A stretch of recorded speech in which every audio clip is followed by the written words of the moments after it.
Alors, dans cette vidéo, je vais t'expliquer comment 80% des candidats sabotent eux-mêmes leur recherche d'emploi. Mais surtout, comment est-ce que toi, tu peux faire pour éviter cela. Cette vidéo, c'est la première d'une longue série. Je vais te donner des méthodologies concrètes, mes meilleures astuces pour enfin décrocher ton job. Si tu me connais pas, moi, je suis conseiller en évolution professionnelle et mon objectif premier, c'est t'aider à réussir. Très bonne vidéo à toi. Comme je l'ai dit un peu plus tôt, 80% des candidats sabotent leur recherche d'emploi. On se retrouve à présent sur l'ordinateur afin que je puisse t'expliquer tout ça. Ici, je vais te résumer l'essentiel pour que tu mettes toutes les chances de ton côté pour décrocher ton job, ton stage ou ton alternance. Moi, si tu me connais pas, c'est Youssouf, encore Monsieur Ali pour certains. Depuis plus de 5 ans, j'accompagne des candidats dans la recherche d'emploi, dans leur évolution professionnelle et certains entrepreneurs dans leur création d'entreprise. Aujourd'hui, je vais te dévoiler les 5 règles qui, selon moi, je l'espère, transformera ta vision de la recherche d'emploi. Alors installe-toi confortablement, prends tes notes et let's go. Je ne peux pas commencer cette vidéo sans te parler de ça. Ton CV, c'est ton billet d'entrée. Avant de te parler technique, je vais te parler un petit peu mentalité. Pourquoi, selon toi, 80% des gens échouent dans leur recherche d'emploi? La plupart des personnes que j'ai accompagnées, il y a 3 grandes causes à cela. Première chose, certains envoient des CV génériques sans même l'adapter à l'entreprise. Ça, c'est le cas classique, c'est ce qu'on voit toujours et ce que je dis et on répète de ne pas faire. Deuxième cause, ils pensent que leur CV doit tout raconter. Or, c'est faux, ton CV doit simplement capter l'intérêt. Je vais y revenir juste après. Troisième cause, la plupart se concentrent sur eux, en pensant que leur expérience suffise au lieu de montrer la valeur ajoutée à l'entreprise. Donc la valeur que eux-mêmes vont pouvoir ajouter à l'entreprise. Un recruteur, ça reçoit des dizaines de candidatures. Si ton CV, je dis une dizaine pour être sympa, hein, mais on peut plutôt parler d'une cinquantaine, voire d'une centaine, bref. Si ton CV ne parle pas directement à son besoin, il finit simplement à la poubelle. C'est aussi simple que ça. Un CV répond à un besoin. Si ton CV ne répond pas au besoin, il finit à la poubelle. Un CV, c'est pas une autobiographie. Donc on va pas chercher à connaître toute ta vie. Ne me raconte pas toute ta vie. Le fait que tu aimes faire la balade avec ton chien, j'en ai rien à faire. Ne parle pas de ta vie. Ton CV, son seul but, c'est de t'ouvrir la porte à l'entretien. Ton CV, c'est une publicité. C'est à ça que tu dois penser. Pense publicité. Ton CV doit susciter l'intérêt du recruteur. Il doit donner envie. C'est comme un teaser. Ton CV, c'est une publicité. Son seul but, c'est de te donner accès à l'entretien. Les recruteurs ne cherchent pas un parcours, ils cherchent de la valeur ajoutée. Si tu ne montres pas clairement ton engagement, c'est fini. Et montrer l'engagement, ça se passe dès le CV, ça commence dès le CV. Alors retiens et comprends que ton CV, c'est pas simplement un dossier de compétences. Comme je t'ai dit un peu plus tôt, c'est une publicité. C'est une publicité où son seul objectif, c'est de décrocher un entretien. Ça, c'est la mentalité que tu dois garder en tête quand tu vas faire ton CV. Le CV parfait n'existe pas. Un CV parfait, ça n'existe pas. Des bons CV, certes, il y en a. Un bon CV, c'est un CV qui décroche des entretiens. Et c'est pour ça que tu entends souvent plusieurs sons de cloche quand tu fais ton CV, ton collègue, ton ami, le professionnel du coin ou le non professionnel, la personne qui voit ton CV te dira, mais plutôt du jaune, enlève les jauges, mais plutôt la colonne compétences en haut, en bas, etc., etc. Alors oui, il y a des règles universelles sur le CV. Et ça, on est unanime dessus. Mais un bon CV, c'est un CV qui décroche des entretiens. C'est la seule utilité du CV. Alors, va pas aller trop loin. Si ton CV décroche d'entretien, c'est un bon CV. Si ton CV ne décroche pas d'entretien, malheureusement, c'est un mauvais CV et tu le changes. Comment tu mesures ça? Après, alors moi, je conseille entre 1 mois, 2 mois de candidature. S'il n'y a aucune réponse, et pour moi, 2 mois, c'est beaucoup, hein, mais s'il n'y a aucune réponse, tu réadaptes ton CV. Tu le changes. On parle pas longtemps, tu changes ton CV. Lorsque tu réalises ton CV, il faut que tu penses teaser. Ça doit donner du coup envie au recruteur d'en savoir un petit peu plus sur toi. Il faut que moi, quand je lis la candidature de ta candidature, je me dise, ce mec-là, franchement, ça correspond à ce que je recherche. J'ai envie d'en savoir plus. Parce que toutes ces expériences collent avec le profil que je recherche. Et là, on va aller chercher à aller plus loin. Donc, tu penses impact, tu penses stratégie. Lorsque tu fais un CV, pense à l'impact de ton CV. Et lorsque tu fais ton CV, pense à la stratégie que tu vas utiliser sur ton CV. La stratégie, c'est les mots que tu vas utiliser. Tu n'utilises pas n'importe quel mot. Il y a une différence entre travail d'équipe et synergie d'équipe. L'impact émotionnel dans la tête du recruteur est différente, mais ça veut dire quasiment les mêmes choses. Donc, comprends que chaque ligne de ton CV doit répondre à une seule question. Pourquoi ce recruteur devrait me prendre? Pourquoi on devrait te sélectionner toi et pas quelqu'un d'autre au final? Si ton CV dit juste j'ai des diplômes, j'ai des stages, j'ai des compétences, bah c'est génial, mais c'est le cas de 99% des candidats qui candidatent aux mêmes offres d'emploi que toi. On n'est plus en 2003 où avoir un master c'était rare. Non, là c'est le cas de quasiment tout le monde. Pas tous, mais la plupart ont un master, tu vois. C'est plus quelque chose de waouh. Non, ton CV il est devenu banal. Ta candidature est devenue banale. Maintenant, tu dois tirer ton épingle du pied. Et c'est pour ça que un peu plus tard, je vais t'en parler, mais c'est important de mettre en avant certains soft skills, certaines compétences. Mais bon, on va pour le moment rester sur cet aspect mentalité. La vraie question, c'est quelle est ma valeur ajoutée à l'entreprise? Parce que c'est ça que tu dois faire ressortir sur ton CV. C'est quelle valeur ajoutée tu vas apporter à l'entreprise. Et ton CV, dans tout ça, doit être un miroir. Ton CV doit être le miroir d'une description, d'une fiche de poste. Tu vois, il faut que, comme je te l'ai dit un peu plus tôt, lorsque moi je vais lire la fiche de poste et que je vais relire ton CV, je me dis, ce mec-là, c'est ce gars-là que je cherche depuis le début. C'est lui, il a tout. Regarde, il a fait ça, il a fait ça, il a fait ça. Compétence, il y a ça, il y a ça, il y a ça. Maintenant, il faut que je vois à l'entretien s'il y a le feeling, si ça passe. Tu vois ce que je veux dire? Ça, c'est ce que tu dois penser. C'est comme ça que tu dois réfléchir ton CV. Alors, sans doute que la plupart des gens te diront un autre son de cloche que moi, mais ça, ce sont des méthodes efficaces qui fonctionnent réellement, que je fais moi-même avec les gens que j'accompagne. Imaginons, ton CV parle de gestion de projet. Maintenant, tu candidates à un poste de management.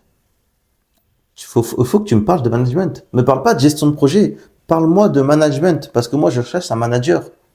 Donc, lorsque tu vas faire ta candidature, lorsque tu vas faire ton CV, tu vas penser à mettre les informations de management que tu as dû faire dans ta gestion de projet. Et c'est ça que moi je vais retrouver.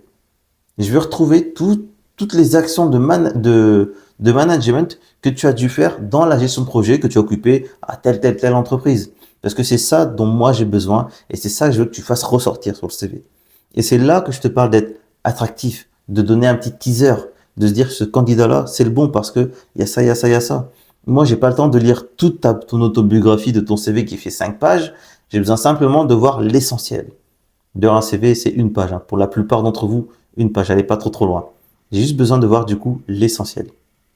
On est OK? On est OK. Tu as 6 secondes. 6 secondes, c'est le temps en moyenne où le recruteur passe sur ta candidature. En 6 secondes, il sait s'il a envie d'aller plus loin avec toi ou pas, simplement. Donc, si ton CV ne capte pas l'attention en 6 secondes, la plupart du temps, malheureusement, il est zappé. Moi, je te propose 3 grandes techniques pour pallier à cela. Première chose, première technique, il faut que tu fasses un scan rapide de ton CV. Si tu l'as déjà fait, c'est tant mieux. Fais un scan rapide de ton CV. Imprime ton CV, regarde-le 3 secondes et dis-moi les informations qui te sautent aux yeux. Si en 3 secondes, on ne sait pas exactement ce que tu recherches, c'est que ton CV est mal structuré. Ensuite, comme je l'ai mis du coup à l'écran, je te conseille d'utiliser la règle des 3. La règle des 3, c'est assez simple. Sur ton CV, tu mettras du coup 3 couleurs maximum, 3 polices d'écriture maximum et 3 tailles maximum. La couleur, je te conseille d'être en cohérence avec l'entreprise que tu cibles. C'est toujours mieux. La police d'écriture, tu restes sur les classiques. Arial, Calibri, Helvetica, Times New Roman. On va pas trop loin, on va pas dans l'excentrique. Il faut que ton CV reste lisible. Les tailles, tu restes entre 8 et 12. Entre 8 et 12, pas 7. Tu évites. Parce que 7, ça fait très vite petit. Et au-dessus de 12, bah, c'est un peu trop gros, généralement. Bien sûr, surtout, pas d'italique. En tout cas, tu évites. Pas de gras abusif. Tu mets du gras pour les titres et certains sous-titres, ok. Mais pas de gras abusif. Et surtout, tu aères ton CV. Ton CV, il faut qu'il respire. Tu aères ton CV. Le CV, moi, je le conseille de manière très simple. L'ergonomie générale doit être claire, soignée et épurée. Si tu as ces mots en tête lorsque tu réalises cette phase-là de ton CV, clair, soigné et épuré, lorsque tu l'imprimes, ces mots résonnent sur ton CV, moi ça me va. Clair, soigné, épuré. Il faut qu'il soit lisible facilement, rapidement. Moi je te conseille toujours d'utiliser l'outil Canva. Faut vraiment pas hésiter. Par contre, avec Canva, il faut quand même modérer. Il faut modérer et rester professionnel. Il y a certaines choses à pas utiliser parce que certaines applicatifs qu'utilisent les RH ne sont pas lus. J'y reviendrai un petit peu plus tard, mais surtout reste professionnel. Tu peux faire de beaux CV, tu peux faire de belles choses, mais reste professionnel. N'en mets pas plein la vue tout de suite. Clair, soigné et épuré. C'est hyper important. Numéro 3, tu vas mettre en avant ce qui compte vraiment. Donc, mets l'essentiel en avant. Première chose, hyper important. Et c'est banal, mais c'est une erreur que je vois très régulièrement. Un CV a un titre. Trop de CV commencent sans titre. C'est une erreur quasiment fatale. Lorsque je reçois des 50 feuilles par jour, 50 CV par jour, et il n'y a pas de titre, je vais pas m'embêter à lire, ok, quelle dernière expérience du coup, lui, son expertise, c'est ça, non, ça part sous le côté. Parce que j'en ai 50 derrière qui attendent. Et si tu as postulé à l'offre d'emploi, il y a de fortes chances que tu as les mêmes compétences que les 50 autres. Donc pourquoi j'embêterai avec toi alors que tu n'as même pas optimisé ton CV alors que d'autres l'ont fait? Tu vois? Donc, tu mets toujours un titre à ton CV. Le recruteur doit savoir en une seconde ce que tu cherches. Donc, parmi les choses que tu vas mettre du coup en avant, tu vas mettre en avant du coup les expériences pertinentes. Donc, tu vas les mettre en avant sur le CV. Donc, faut pas hésiter à les remettre en haut du CV, par exemple. Ou dessus, pourquoi pas mettre un petit surlignage ou peut-être un encadrement. Mais les expériences impactantes, ce que le recruteur a besoin de voir, tu dois le mettre en valeur. Tu mettras également toutes tes compétences clés. Tu vas prioriser du coup celles qui matchent avec l'offre d'emploi. Si je reprends l'exemple de gestion de projet ou de management, peu importe, tu vas mettre tes compétences en gestion de projet, tes compétences en management en avant. Les compétences, moi je conseille toujours de les mettre en haut du CV. Parce que moi quand je reçois un CV, c'est très bien, j'ai besoin de savoir, ok, c'est faire quoi ce mec? Qu'est-ce qu'il sait faire? Maintenant je le prends, il travaille avec moi, qu'est-ce qu'il sait faire? Qu'est-ce qu'il va faire? J'ai pas vraiment envie de savoir, ok, il a travaillé peut-être dans une grande entreprise. C'est bien, ça montre qu'il y a du sérieux, ça montre qu'il y a peut-être de l'engagement. Mais maintenant, avec moi, qu'est-ce qu'il sait faire? J'ai besoin d'un candidat qui est prêt à évoluer avec moi, à grandir avec moi. J'ai besoin que le candidat en question soit prêt à faire 2 fois plus d'efforts qu'il en a fait à son entreprise dernière. Et pour ça, j'ai besoin de savoir qu'est-ce qu'il sait faire là tout de suite et où est-ce que je peux pouvoir l'amener. Parce qu'une entreprise qui fonctionne, c'est une entreprise où il y a de l'évolution à la fois dans les compétences, mais aussi dans la carrière. Mais ça, c'est une petite parenthèse. Donc, tu mettras toujours en avant les compétences qui matchent avec l'offre d'emploi. Et tu mets les compétences en avant les expériences. La dernière chose, c'est je te conseille de accompagner chaque expérience par des données chiffrées, chiffrant ton impact, tes résultats, tes projets. Imaginons si je reprends l'exemple de management, je prends une entreprise au hasard, tu as travaillé, je sais pas, chez Mercedes ou chez IBM, peu importe. J'ai besoin de savoir, ok, le poste que tu as occupé, management ou gestion de projet, qu'est-ce que tu as fait? Dis-moi ce que tu as fait. Dis-moi aussi, surtout, quel a été l'impact de ton poste dans ta dernière entreprise. Est-ce que tu as pu monter les ventes de 30%? Est-ce que peut-être que tu as acquis une nouvelle source d'acquisition, un nouveau trafic? Peut-être que tu as su améliorer la valeur perçue au niveau des clients. Peut-être que tu as développé de nouveaux applicatifs. Enfin, j'ai besoin de chiffrer ton impact.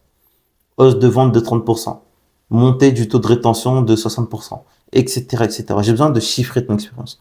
Et si tu n'es pas en mesure de chiffrer l'expérience, parce que peut-être que tu as une activité où ça se chiffre pas, ça se quantifie pas, tu peux simplement marquer les tâches importantes que tu as menées du coup dans cette expérience-là. Après, tu mets des choses qui sortent du lot. Si c'est évident, t'évites quand même de le remettre. D'accord? J'insiste dessus parce que souvent on dit qu'un CV sans chiffres, c'est une liste de tâches. J'ai fait ça, j'ai fait ça, j'ai fait ça, j'ai fait ça. Et c'est pas attractif, c'est pas attrayant, c'est pas intéressant. Le recruteur doit visualiser directement ta valeur ajoutée. Et là, encore une fois, attention, parce qu'un CV qui a trop d'infos, bah, c'est un CV illisible. Et si ton CV est illisible, ça va aussi à la poubelle. Donc, pas trop d'infos. Tu mets les infos les plus pertinentes, mais tu restes du coup à l'essentiel. Tu restes dans l'essentiel. D'accord? Numéro 4, le plus important, la photo sur le CV. Je sais que certains hésitent à mettre la photo, sans doute à cause de discrimination. Je vous fais pas un dessin, je vous ai déjà mis une photo. Mon conseil, très honnêtement, pour toutes les personnes susceptibles de subir une discrimination, quelle qu'en soit, vous mettez une photo sur le CV. Vous mettez une photo sur le CV. Je peux même dire une troisième fois.